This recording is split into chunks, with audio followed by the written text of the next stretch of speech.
Hey, everybody, it's Jamie.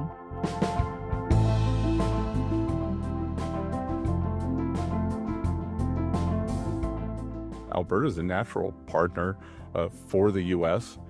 They have great resources. In an interview last week, as tensions ratcheted up between the U.S. administration and Canada after Prime Minister Mark Carney's speech at Davos, U.S. Treasury Secretary Scott Bessent weighed in on separatism in Alberta. The Albertans are very independent people. Rumored that they may have a referendum on whether they want to stay in Canada or not. Sounds like you may know something up there. People are saying, people. While Bessent is certainly the most high-profile Trump official to muse about Alberta separatism, he hasn't been the only MAGA supporter to chime in. Here's Steve Bannon, Trump's former chief strategist. You're seeing a shift in Canada right now, and this is why I think Alberta and this succession movement, they're sitting there going, it's not just about economics, it's not about tax policy. Canada is rapidly changing, 25%. And Republican Congressman Andy Ogles of Tennessee. I think the people of Alberta would agree with that sentiment, that they would prefer not to be a part of Canada and be a part of the United States because we are winning day in and day out. And the idea. Today, why is MAGA eyeing Alberta separatism? And is this a threat to Canada's national security? I've got two guests with me. Jason Markusoff is a writer and producer for CBC Calgary, and Patrick Lennox is a national security expert with extensive experience in the federal civil service. For transparency, I'll note that he ran for the Liberals in the last federal election in Edmonton.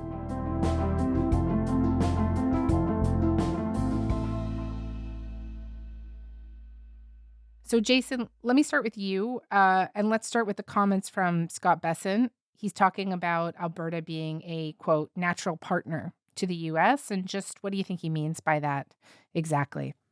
By national partner, he's talking about the idea of a pipeline.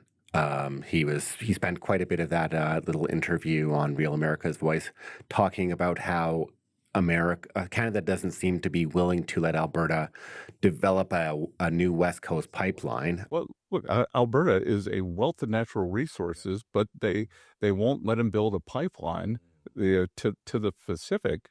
I think we should let them come down into the U.S. and Alberta. Seemingly oblivious to the MOU that Mark Carney signed with Danielle Smith, but he says, your oil will be more than welcome down here. Of course, there already is the Keystone XL pipeline. Alberta ships most of its bitumen southward, and what he's suggesting is that we would have more of it. So when he said, well, we'd welcome more of you down here, he's talking about oil. Mm-hmm. But of course, when he gets into talking about the referendum that rumor has it, which of course it's far more than a rumor that there could be a referendum in Alberta. There's a process started.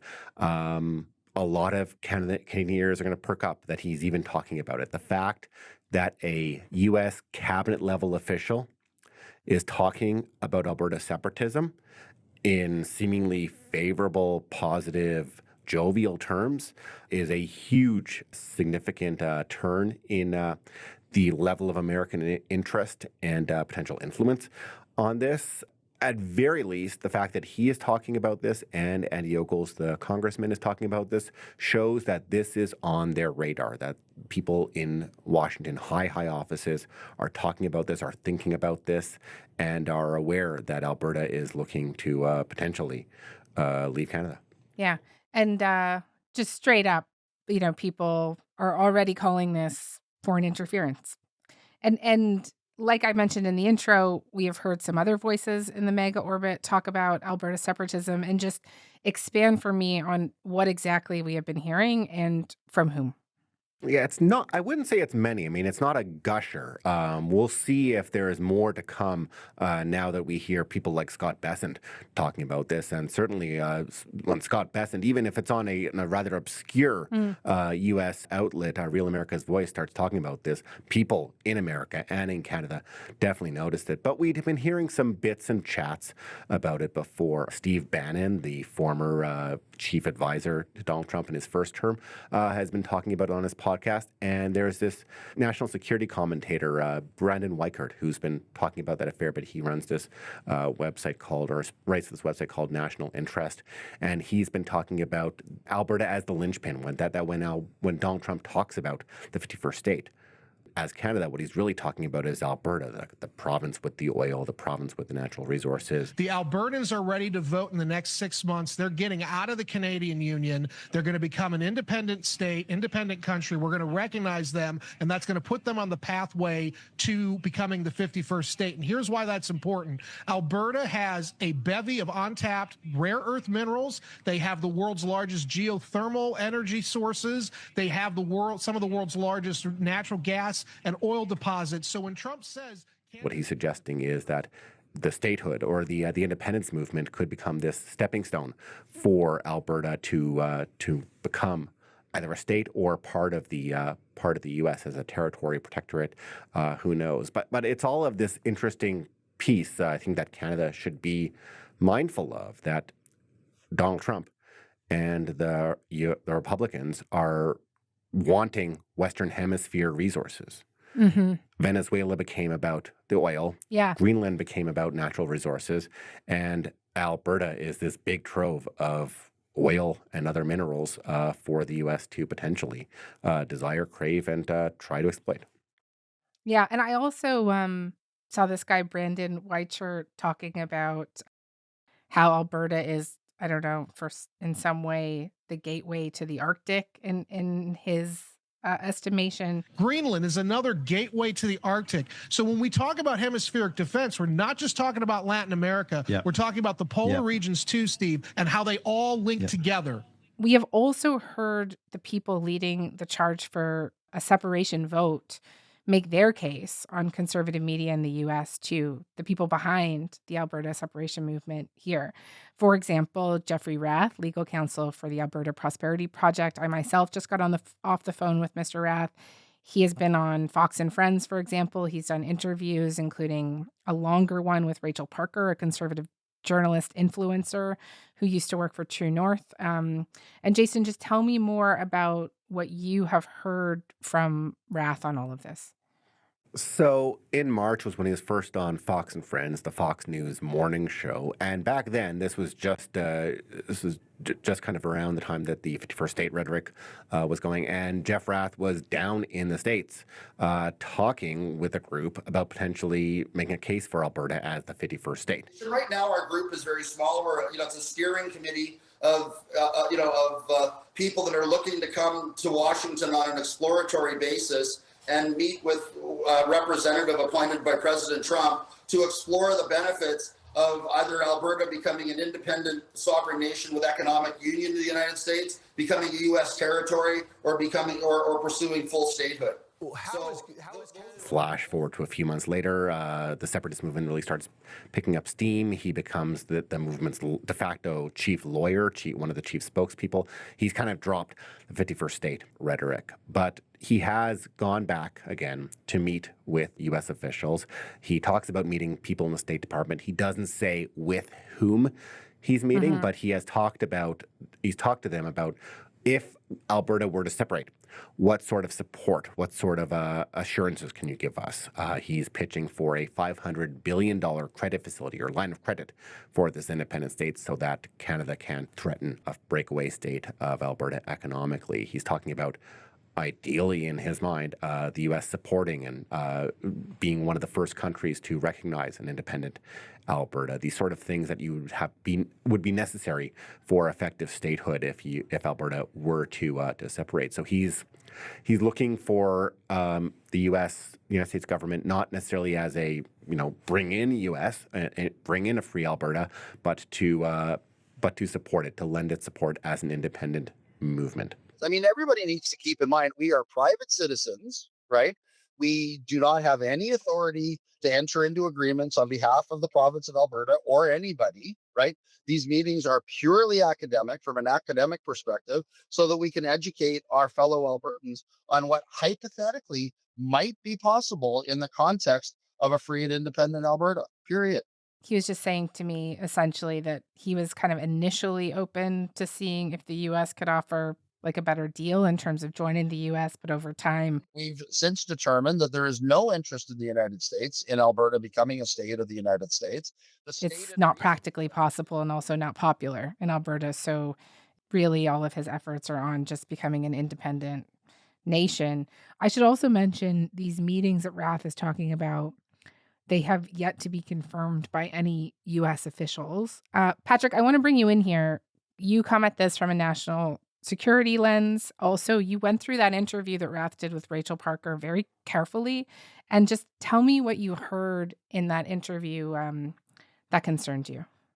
Well, Jason, I think, did a really good job at covering the landscape of my concerns. I think when I first listened to it, I thought to myself, well, look, the APP and Jeff Rath, they're not elected. They have no official standing in either Canada or in Alberta.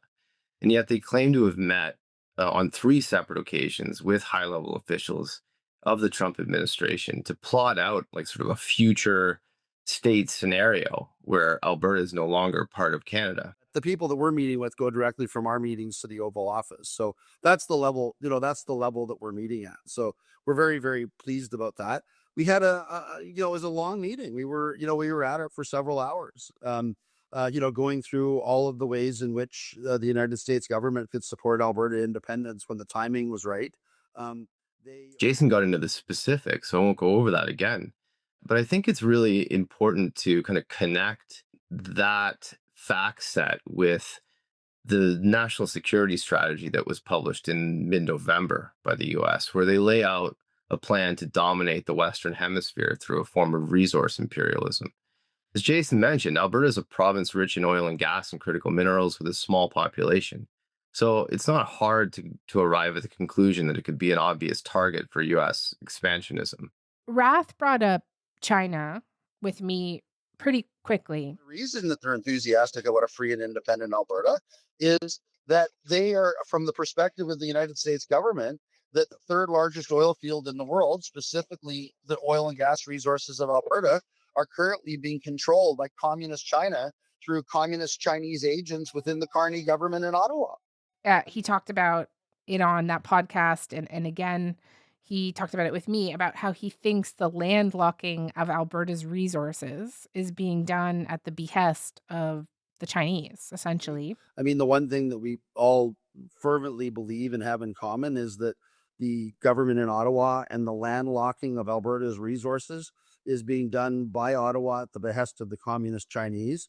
And the Americans, see it within. He thinks stuff like the tanker ban is at the behest of the Chinese. He said to me without evidence. Communist China benefits from all of this because they want to keep Alberta oil and gas locked in the ground until they develop enough oil and gas projects in northern Alberta, northeastern British Columbia, which are all ongoing right now, until they can fill a pipeline with natural gas, or if they can fill a pipeline. And he has said that, he thinks the Americans see it in their national interest.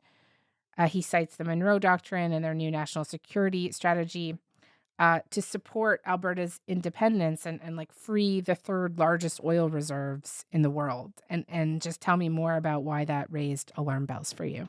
Well, I think it's the beginning, the crystallization of a false narrative, a piece of disinformation that's going to start to flood our information ecosystem. And I think it will be a major talking point throughout a referendum. It's obviously false. It's obviously ridiculous. It makes no sense whatsoever.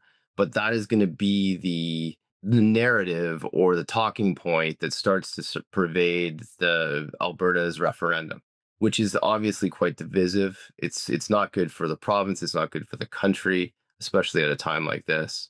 And so I think platforming somebody like Rath in this moment when Canada really requires national unity to survive is problematic. And do you also worry about the Americans seizing on this narrative? Well, I think the Americans are the ones who are implanting it. I think it's the American disinformation machine that we have to be very concerned with at the moment. They are an incredible force globally right now. You only have to think about Trump's 2nd inauguration and the tech oligarchs who are lined up behind him. They're the ones who are in control of the algorithms. They're the ones who are in control of pushing information and ideas to people. It's a frightening prospect, frankly, Jamie.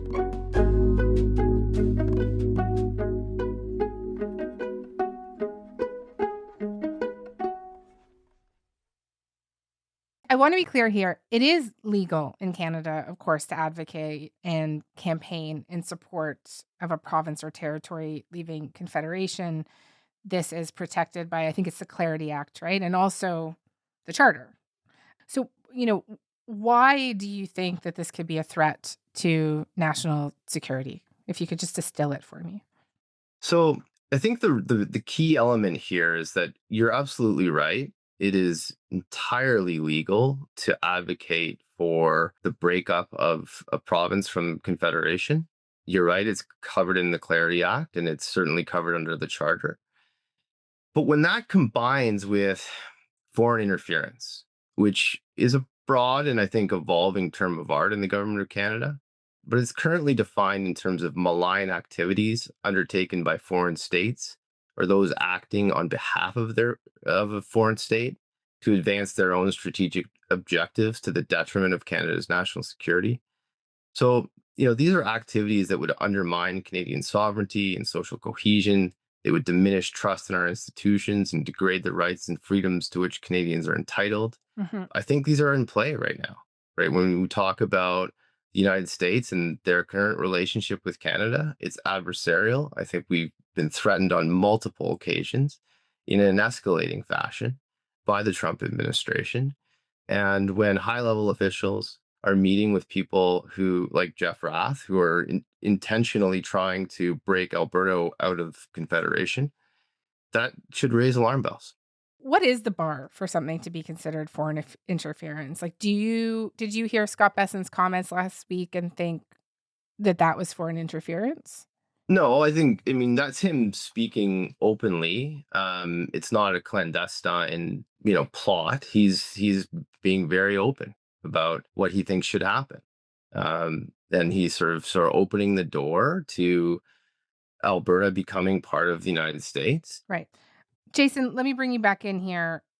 You have made the argument that the more Trump allies covet or show interest in Alberta, the less popular the idea of separation may become, and flesh out that argument for me.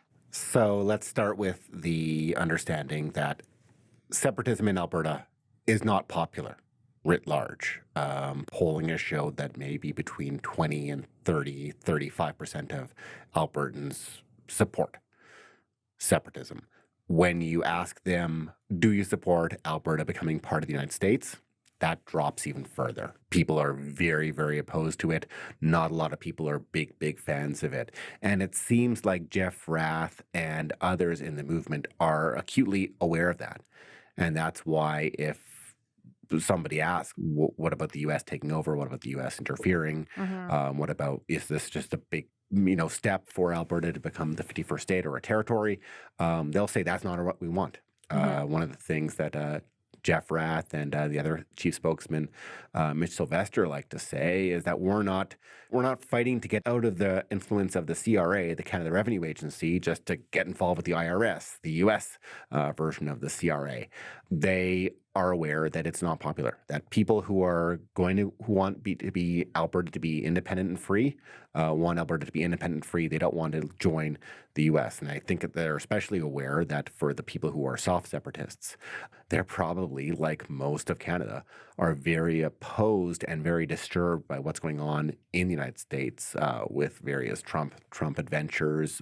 Certainly some of the ICE stuff that we've seen in Minnesota is upsetting to a broad swath of Canadians, the Greenland adventurism, what's happening in Venezuela, and so much else, that there is a big wariness of this. So the more that Trump and others get interested, and the more that people say that this is all just, U.S. gobbling up a province of Alberta, that there will be some federalists, some anti-separatists in Alberta who say, good, it makes it harder for them to prove and win their case.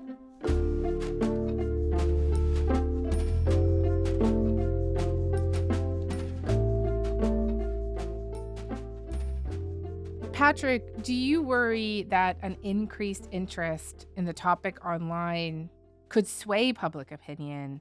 Let me give you an example. Angus Bridgman from McGill's Media Ecosystem Observatory did this quick bit of an analysis for us and found there have been almost 200 instances of top U.S. influencers and podcasters discussing separatism over the last year, and they come almost entirely from right-wing media that frames the movement favorably, as well as drawing parallels to Texas and shared conservative values around oil, guns, opposition to progressive politics. And, do you think that more of that or more concerted campaigns could shift things here? Yeah, I mean, obviously that's very troubling to me. I think, the American disinformation machine, kind of fueled on MAGA sentiments, thrives in division and the hardening of differences between segments of a population. It thrives in conflict and anger and, frankly, rage. And it thrives in disinformation, right? And so there's going to be a real need to start to counter some of these narratives that are phony, that are false, that are painting our country in a very different light than is what is truth, what is the reality of things. Hmm. What do you think it is ultimately that these U.S. officials might be interested in here when it comes to the separatism movement? Just if you could boil it down. I think they are interested in seeing Canada, which is now sort of the one beacon of liberal democracy in North America, divided and fractured. I think they see this as a way to make Trump's vision of Canada becoming the 51st state a reality. And, I think that, the more the temperature is turned up when it comes to all of the, as you said, I mean, as the researcher from McGill found, this is what happened in Brexit, right? I mean, Brexit, the Leave side started at something like 30 or 40% favorability. Steve Bannon played a very important role in Brexit. People need to realize that. And he is laser focused on this situation, as far as I'm concerned, right here in Canada. And he is starting to spin the narratives that on his show that we are starting to see come out of Scott Bessent. And so I think those are things that we should be tracking and tracing, and figuring out ways to push back against. Are we tracking and tracing them?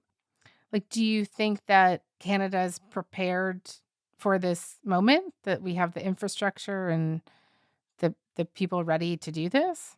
I think this is coming at a really bad time for us. Frankly, it's sort of a perfect storm. There are so many different things that we're trying to build and create and pivot on.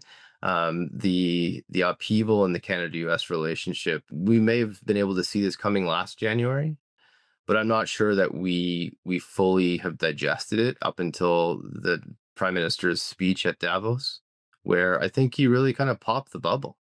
We're not going back to some kind of a normal relationship with the United States, not anytime soon, at least. And so we need to figure out, how do we insulate ourselves against some of these tactics, these MAGA influence tactics that could very well play a role in this democratic process that is set to play out in Alberta, but also others across Canada.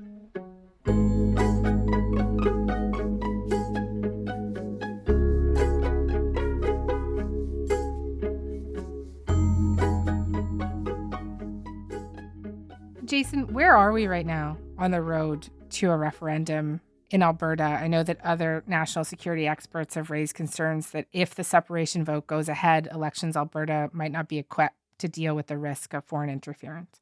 There is that risk, but it seems like we are well on our way to having this referendum, having this big, intense conversation within Alberta about whether Alberta wants to stay in Canada or not.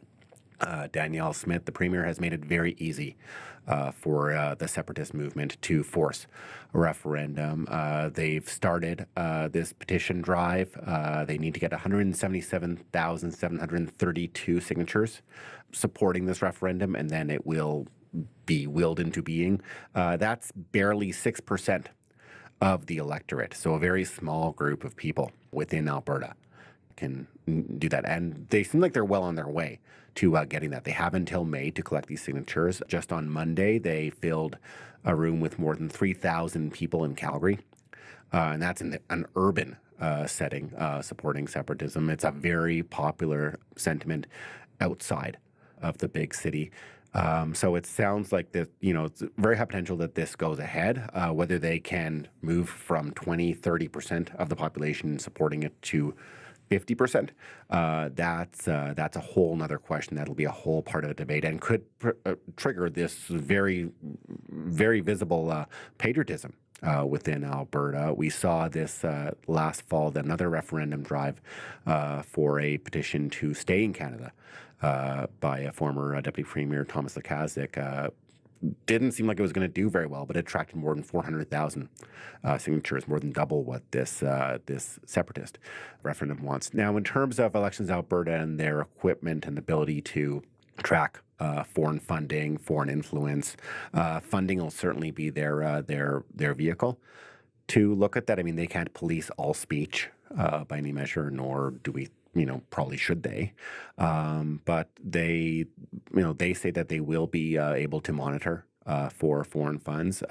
Jeff Rath and the separatists in Stay Free Alberta say they would not accept U.S. money, and of course there would be legal consequences if they were to take foreign funding and be caught with it. That doesn't mean it's foolproof, but at least there is an institution that is aware of this and will be hopefully watching this. Yeah.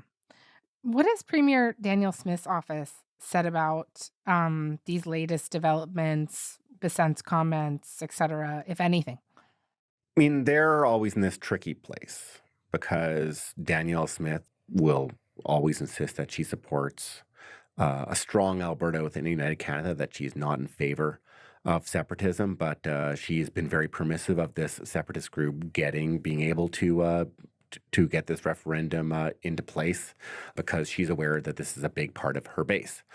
She was asked this week about Bessent's comments, and she said, we want to sell them oil. We want to develop a pipeline there, so we're on side with that.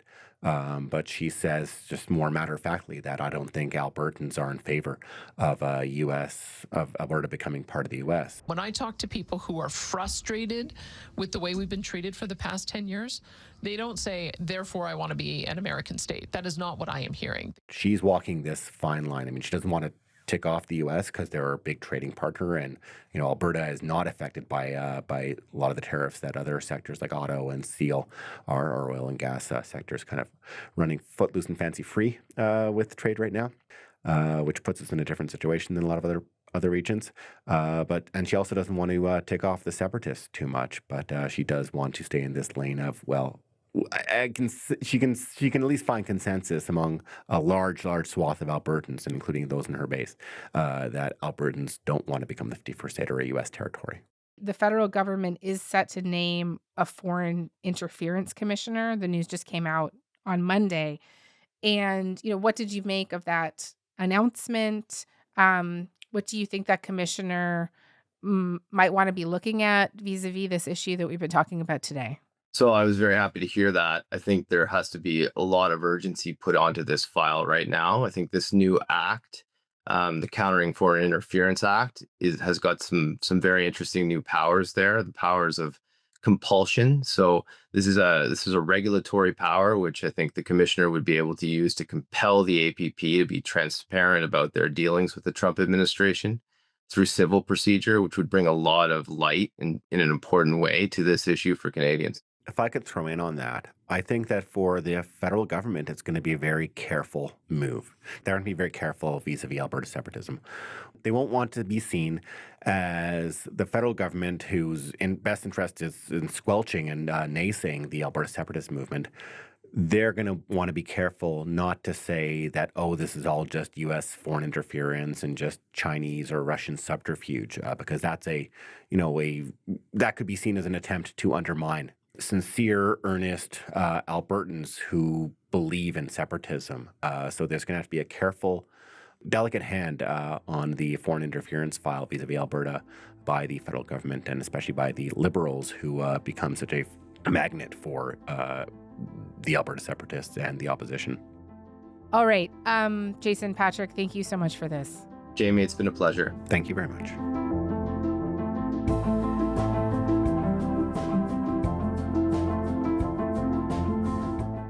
All right, that is all for today.